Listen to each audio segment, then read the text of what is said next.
In a sunlit savannah, we meet Leo, a young lion cub with soft golden fur and bright, curious eyes.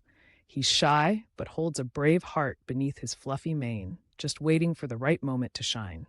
Leo carries a slightly too big blue backpack filled with his schoolbooks and a sketch pad, where he lets his imagination run wild. In his free time, he sketches the adventures he dreams of, wishing to find the courage deep within himself.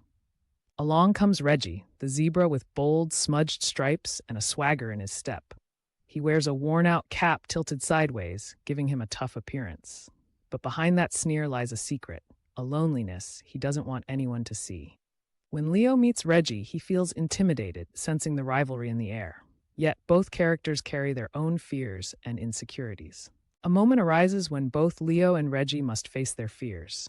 Leo stands up for himself, showing unexpected kindness, while Reggie realizes that maybe having a friend isn't so bad after all.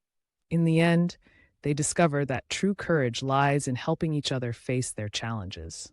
Together, they learn that kindness can transform rivals into friends, turning their fears into a newfound understanding.